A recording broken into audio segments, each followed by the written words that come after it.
joined by two of our first swimmers to be nominated to the Olympic team this evening following their performances.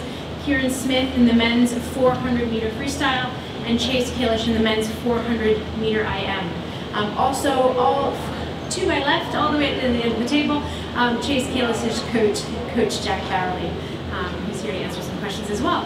And so just so the athletes can hear you and the coach can hear you, if you could as loud as possible into the mic when asking your questions, raise your hand. We will have someone carry the mic over to you because we are streaming the press conference as well. Appreciate that. First question, Beth. Beth Harris, AP. Chase, did you know Michael was going to come out of the stands and greet you, and what was that moment like between the two of you old friends? I knew Michael was coming. He texted me this afternoon, good luck, and I had a feeling that he was going to be in some sort of VIP area, so I thought the chances were pretty high that I'd see him after the race. What was the moment like between the two of you? It's great. I mean, Michael, since I was 13, has worked with me on strategy with that race. Outside of Jay Littlin, he's the other person I would call my main training partner in my entire career, and it's awesome to see him at trials, and awesome to see how well he's doing right now. Hey, Peggy Shin with TeamUSA.org for Chase and Jack. Talk more about your shoulder injury. When did you feel like you were kind of back to yourself again? Maybe Jack can answer that. And was this ever in doubt that you'd make it tonight or win tonight? He can answer that better than I. Yeah. I mean, we're clear over a year from it now. Like I said before, this was really the first time I've ever brought it up because, you know, this is a sport and things happen.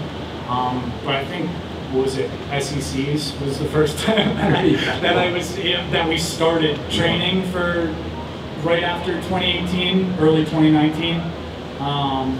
And like I mentioned before, I think more so than the pain that I was in my shoulder and the clicking that I was taking every single stroke, it was a mental thing for me that it was hard for me to overcome because I never really dealt with injuries. And I mean, all the credit in the world to this guy for sticking with me through the ups and the downs, and everything that comes along with coaching me. But we had a pretty good year this year, and I'm really happy with how everything's worked out. It's difficult, because you can't do the things that you would like to do sometimes, so you have to do things that are a little bit more unusual. So, but anyhow, to Chase's credit, he sort of worked through it, and yeah, when you get a little bit older, you'll get some bumps and bruises that you didn't have before, and you have to adjust a little bit. So it's not uncommon, but tough guys figure out the way to be tough when it counts. Danny Donna from Swimming World for Chase and also Jack. I want you to comment on this too. But the moment after you and Jay realized that you made it, you embraced, you had this wonderful moment, and then you guys both turned to Carson and put your arms on his shoulder, and I don't know what you said to him, but it was a really impactful moment on a lot of people. A lot of people know somebody that just missed the team, and that has been in the lead in a race and that had that happen. Can you just explain to me what went into that moment, and then for Jack, just what did it mean to see your guys do that? Well, before that, I mean, I was talking to Jay. It's just like 2016. I look up and I see Jay touch, and it's like I forget the entire race. I mean, that's one of my best buddies. It's my training partner, and it means the world to go 1-2 with him.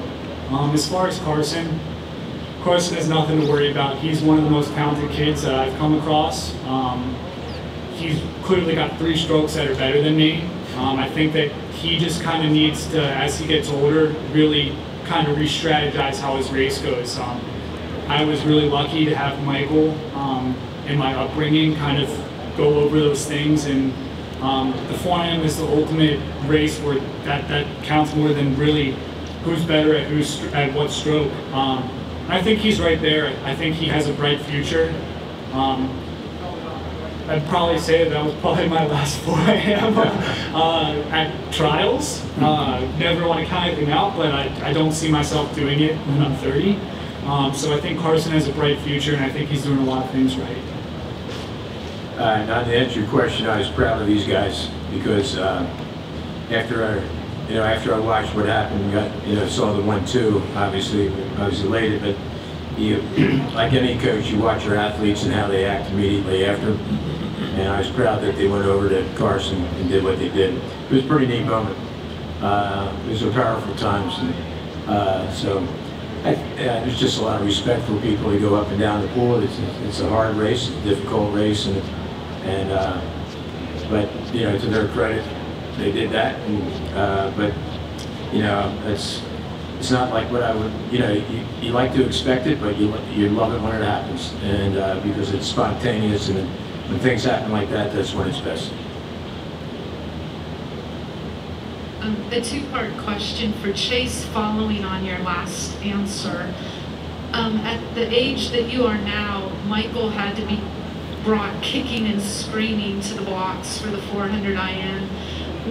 How would you describe your relationship to the event right now?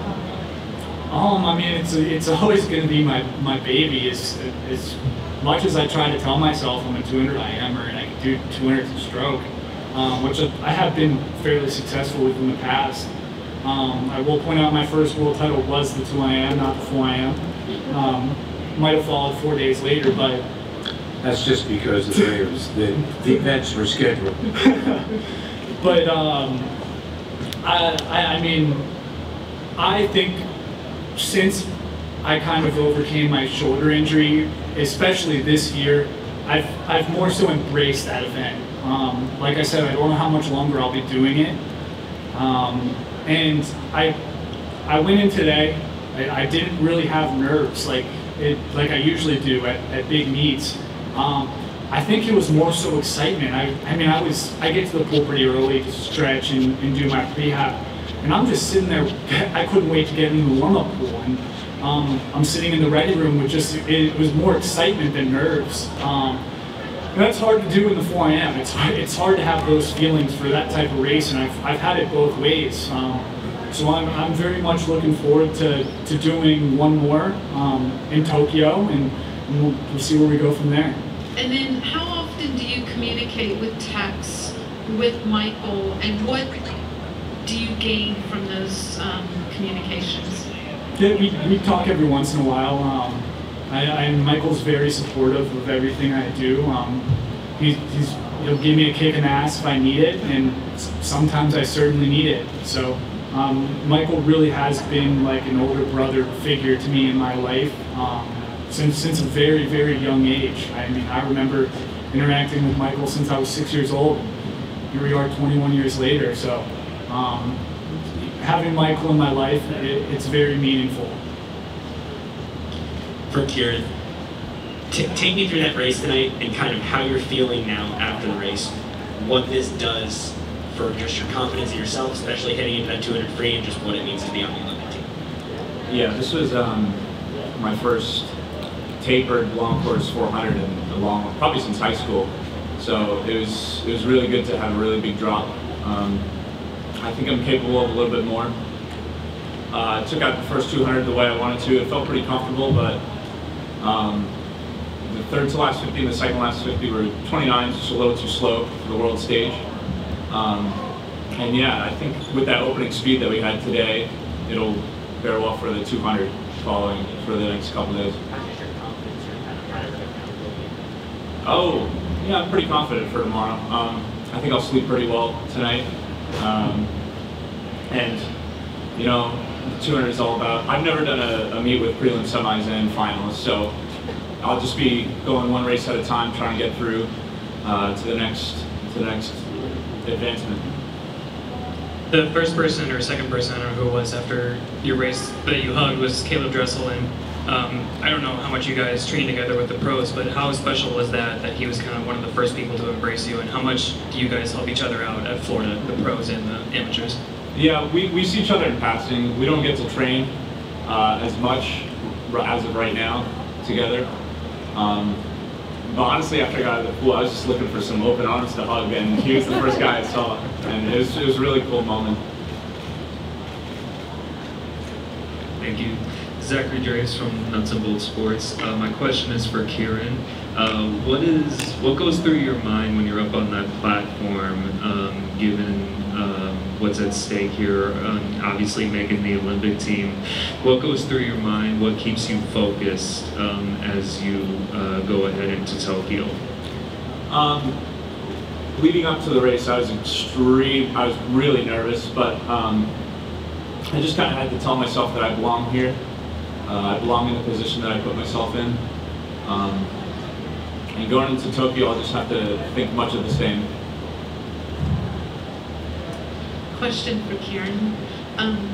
By any chance, did the Australian 400 freestyle times from their trials pierce your bubble? And if so, what was it like seeing those times before you were racing? Yeah, the Australians are really lighting it up at their trials. I said this after my race in media that it's no joke when the Olympic gold medalist gets shut out in his event. So, you know, that race is going to be really competitive. It'll probably take, you know, a couple seconds faster than what I was tonight to get on the medal stand.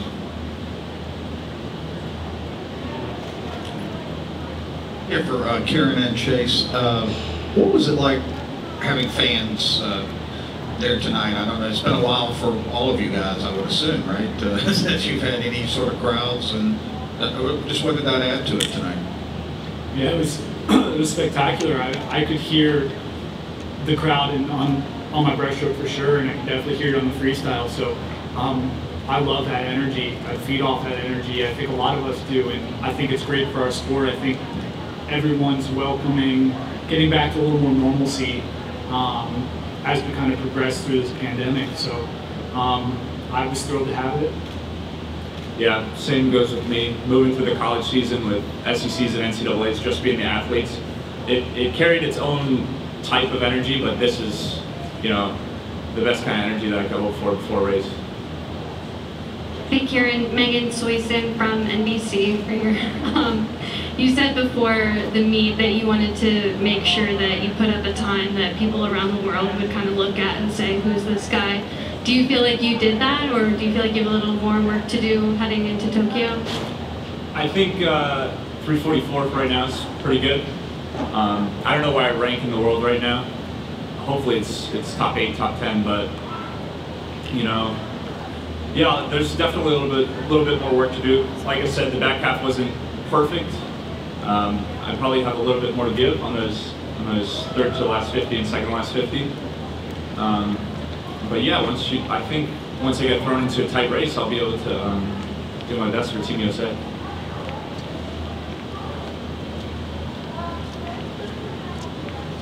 Chase, this is for you. When did that race start to hurt? Honestly, I mean, I'll admit I was probably a little soft on that first 200. And then like I said, I heard the crowd on my breaststroke, so I kind of just fed off that, and then just, what, 33? Yeah, maybe a little too quick. Never too quick. On the first 50, I could have probably done a little better job of building it. I haven't really seen my splits, but I'm sure my breaststroke was probably the one that stood out there. And then just stick your head down and go. So definitely sat on the ground after, but that's the 4 AM at 27. Can you describe what that 100 freestyle feels like when you are in such a race and your body is probably starting to feel it? I mean, I think Jack will admit it too, but I mean, if you don't feel that, you probably didn't do it right. You want to have a feeling that you're just going to be absolutely sick. I mean, I remember the moment, but I don't remember the moment. I just remember just stick my head down and move my arms as fast as I can as my body starts to fail. So that's how it's always been, and you just got to embrace it. Okay, Kieran, this one's for you. And obviously, you're someone that's dominated the 500 free and short course, but that's kind of a different event. It's a different strategy a little bit when you take that to the long course. So what is the biggest, I guess, challenge for you in translating the success you've had in yards into this format of meters? For me, the biggest challenge is carrying my momentum from halfway down the pool to the wall. Growing up in Ridgefield, I didn't have much access to a long course pool, so that was something that I kind of struggled with in long course. But since coming to Florida, I've been able to develop some better power, some better efficiency with my stroke to be able to carry me all the way down the pool. And you know, the 500 it's fun because you get a wall every 11, 12 seconds, but the long course pool is the big boat pool. Hey Chase, right here. You mentioned after your swim that you have to recover more now. Can you describe what has changed in your recovery and your rest since 2016? Yeah, I think Jack will be proud of me for how I've kind of prepared this year. I mean, I'm the first one at the pool every single day. An hour to 45 minutes of a strict routine I do to keep my body healthy with various issues that I've had. And I've stuck with it, and I make sure I do my recovery. I've got an infrared sauna that I hit in my house. Lots of normateching, a lot more focus on my recovery than I ever have. It's not an old man's event. I mean, I don't want to call myself old, but this was the first time that I visibly noticed I was the oldest person in the 400 IM. Where I mean, I can't tell you how many times I was the youngest person on our U.S. national travel team, the youngest person at Grand Prix for so long. And I still feel young. I feel really young inside, but sometimes my body doesn't really agree with that. But I have to be very proactive, and I'm really proud of the job that I've done this year, and I think I have a great routine set up. Question for Jack. Do you think in any way the year delay helped Chase, given maybe where he was physically and mentally at the beginning of 2020? Without question. Yeah, much more ready this time around than 1 year ago. And so, you know, there's always a positive in everything, right? So, but he just, and I think he became even more of a professional swimmer because of what he just spoke about in his answer. He's there taking care of himself beforehand, takes care of himself after, and so this is not an accidental success.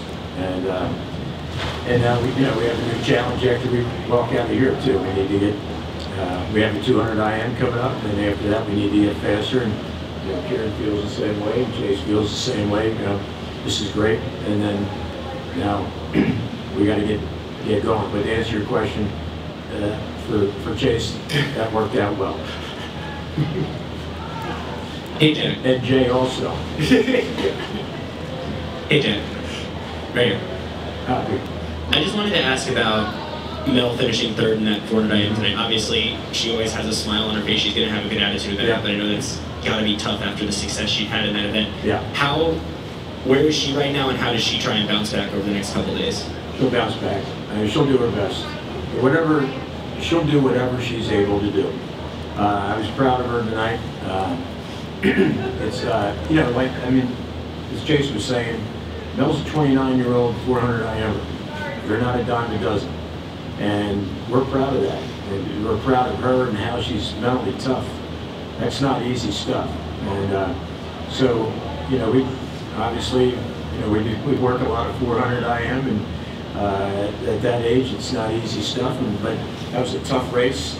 Hats off to, you know, two young ladies that beat her. But I know one thing: she'll bounce back in a way. Whatever she does will be her best. It will linger in some ways, but it won't affect her in the next race. Whatever you see will be what she can do. I'll tell you, that she is a joy to coach. She's tough. Yeah. Really tough. Perfect. We'll have the last question from Lee. Okay, Chase, this one's for you. You mentioned, I think, in the mix zone after the race that you tend to do well on a second taper. So I'm curious, you know, what was your taper like going into this meet, and is your second taper still kind of aimed for Tokyo? Yeah, I mean, historically, I've gone faster every single time. I mean, my bad 4IM in 2019, we didn't have a meet before, so we can not count that one. But yes, I think I was 409.2 in 2016, and then I went 408 in the prelims of the 4IM, and then I went 406 in finals. And I tend to do better on my second taper. Jack wrote a pretty good taper for me this year, or this last 2 weeks, but I still was throwing in some extra yardage there, here and there. Then, and like I said, I'm 27. I probably need a little more rest than I did before. So first and foremost, we've got work to do the rest of this meet. After that, we're going to put in some work back in practice, and then we can worry about the rest. Great, thank you very much.